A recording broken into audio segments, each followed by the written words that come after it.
আমি 7 দিনের আলটিমেটাম দিছি এই সরকারকে ভাই।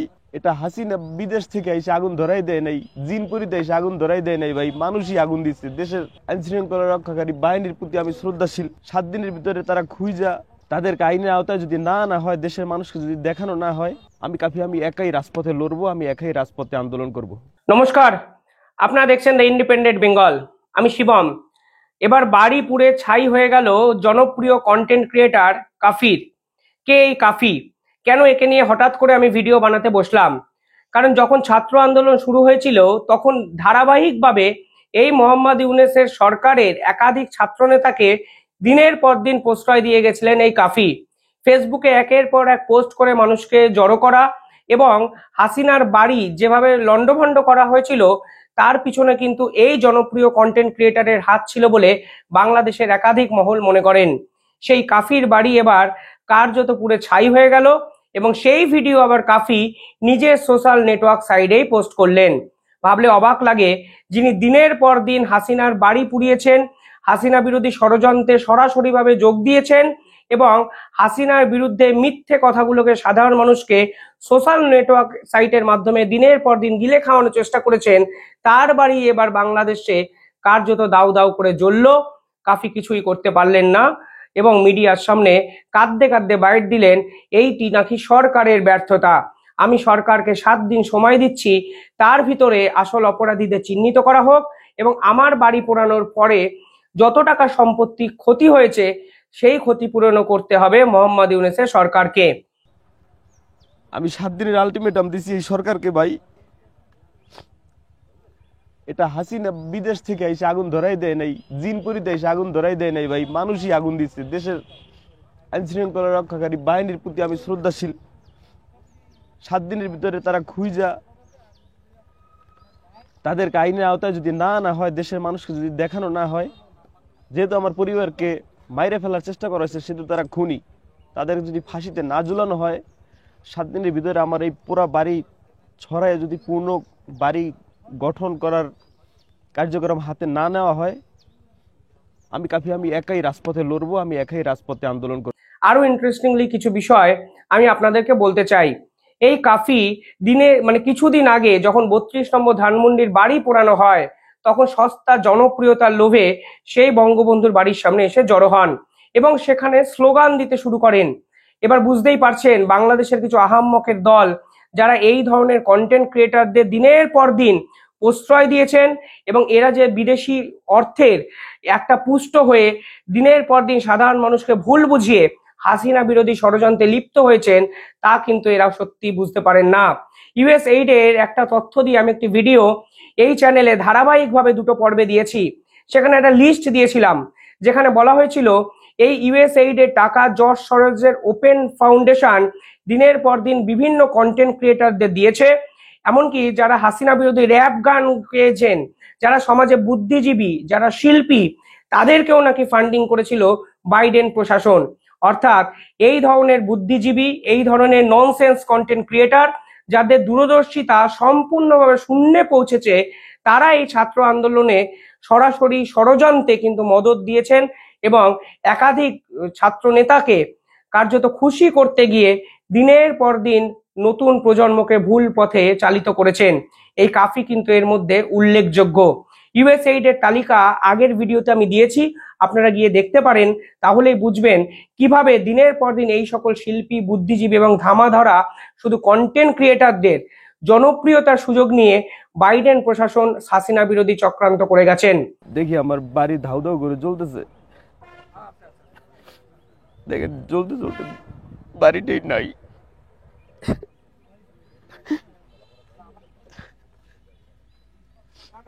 বাড়ি না থাকার একমাত্র কারণ আমি দেশের মানুষের পক্ষে কথা বলেছি, বাংলাদেশের পক্ষে কথা বলেছি। শুধু বাড়ি পুরো দেওয়া হয়নি, আমার ফ্যামিলি মেম্বার সবাইকে মারার প্ল্যান ছিল। এটা কোনো বানোয়াট কথা না। আমার আমার আমার বাপেও বলছে যে আমরা ঘর থেকে বের হইতে পারি নাই। আমার মা বাবা ভাই ভাবি এর কয়লার মতো পাইতাম ভাই। কারণ দুই পাশের দরজায় বাইরে থেকে আটকানো ছিল। আরো একটা বিষয় কি জানেন, এই হাসিনা বিরোধী চক্রান্তে বাইডেন প্রশাসন সকলের আগে চেয়েছিলেন ট্রান্সজেন্ডারদের অ্যাটাক করতে, অর্থাৎ ট্রান্সজেন্ডারদের ধরতে। সে সময় একটি অনুষ্ঠান হয়েছিল যেখানে ট্রান্সজেন্ডাররা নৃত্য পরিবেশন করবেন। সেই টোটাল ফান্ডিং কিন্তু করা হয়েছিল IRI সংস্থার মাধ্যমে, যা কিন্তু আমেরিকা সরকারের একটি শাখা সংগঠন, যারা বাংলাদেশের এই সরকার পরিবর্তনে অন্যতম গুরুত্বপূর্ণ ভূমিকা পালন করে।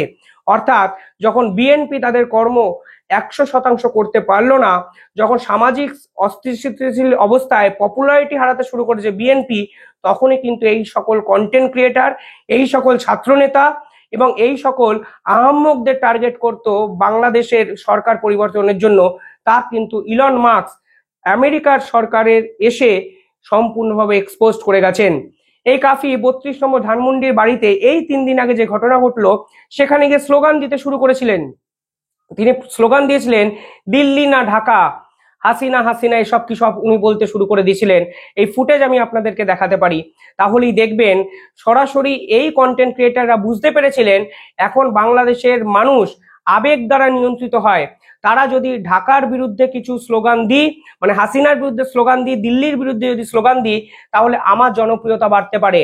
তাই এই সকল কন্টেন্ট ক্রিয়েটার মানুষকে ভুল পথে চালিত করার জন্য দিনের পর দিন দিল্লি বিরোধী স্লোগান দিয়ে গেছেন, মোদী বিরোধী স্লোগান দিয়ে গেছেন এবং জনসাধারণকে উস্কে ভুল পথে চালিত করে গেছেন। দিল্লি না ঢাকা, দালালি না রাজপথ, দিল্লি না ঢাকা। আর যে হাসিনাকে সরিয়ে মোহাম্মদ ইউনূস সরকারকে ক্ষমতায় এনে তিনি উদযাপন করেছেন, আজ সেই সরকারের আমলে তার বাড়ি পুড়ে ছাই হয়ে গেল। আর বাংলাদেশের ইউনূস সরকারের নির্লজ্জ প্রশাসন, পুলিশ, গোয়েন্দা বিভাগ, সেনাবাহিনী, বিজেপি কিচ্ছু করতে পারলো না। কাফিকে ক্যামেরার সামনে কাঁদতে হলো। এটাকেই বলে হলো বিগেস্ট কর্মা, এবং সকলকেই হয়তো এই কর্মফল কোনো না কোনো দিন ভোগ করতেই হয়। কাফি কি বলছিল আমি খুব মন দিয়ে শুনছিলাম, একটা অদ্ভুত মায়া লাগছিল এই কথাগুলো শুনে। দেখুন, আমি কারুর বাড়ি পুড়িয়ে দিতে হবে এ বিষয়ে সালিশি সভা করতে, ভিডিও বানাতে বসিনি, এবং কারুর বাড়ি পুড়িয়ে দেওয়ার তীব্র বিরোধী আমি। এই বাড়ি কে পুড়িয়েছে সেটা আমি জানি না, কিন্তু যারাই পুড়িয়েছে আমি মনে প্রাণে বিশ্বাস করি রাজনৈতিকভাবে আমি কোনো একটা পার্টিকুলার জিনিসের বিরোধী হতে পারি, কিন্তু বাড়ি ঘর পুড়িয়ে দেওয়া, ব্যক্তিগত সম্পত্তি নষ্ট করে দেওয়া, তা কোনোদিন একটা সুস্থ সমাজে হতে পারে না। আর কাফির বাড়ি কারা পুড়িয়েছে সেটাই তো একটা বড় প্রশ্ন। কাফি কি অভিযোগ করেছে জানেন? কাফি বলেছে যারা 32 নম্বর ধানমন্ডির বাড়ি পোড়ানোর বিরোধিতা করেছেন, অর্থাৎ সেই আওয়ামী লীগ এবং হাসিনা সমর্থক যারা নাকি দিল্লি এবং নরেন্দ্র মোদীর দালাল, তারা নাকি কাফির বাড়িতে পুড়িয়ে দিয়েছে, কাফির বাড়ি পুড়িয়ে ছারখার করে দিয়েছে। কাফির বাবার কথা আমি শুনছিলাম, শুনে খারাপ লাগছিল। বৃদ্ধ মানুষ, হয়তো অতটা গভীরে গিয়ে ভাবেনও না। তিনি বলছিলেন বাড়ি পুড়িয়ে প্রায় 50 লক্ষ টাকার সম্পত্তি নষ্ট করে দেওয়া হয়েছে।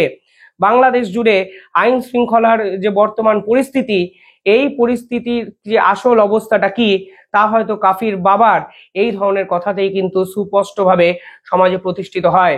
তো 1:30টার দিকে আনুমানিক আমি 12:15 12:30 সজাগ।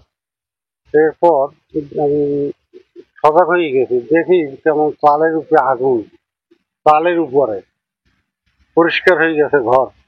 ওইটা দেখছেই দরজাটা খোলার চেষ্টা করছি। 2টা দরজা, ছোট একটা বড় একটা, লাট এবং ওই খিল খুললে টানতেছি, দরজা আসে না, বান্দা। তদন্ত পূর্বক একটু চেষ্টা করলে ভালো হয় আমাদের পক্ষে, যে জিনিসটা কোথায় গুনে আসলো, কি হইলো। বাহির থেকে আটকানো ছিল দরজা, যার কারণে আমাদের এখন সন্দেহ হচ্ছে, বা তাদের পরিবারেরও আসলে সন্দেহ হচ্ছে যে এটা আসলে পরিকল্পিত হতে পারে। এবার প্রশ্ন আছে অনেক, সত্যি কি আওয়ামী লীগের সমর্থকরা পাল্টা দিলেন কাফিকে?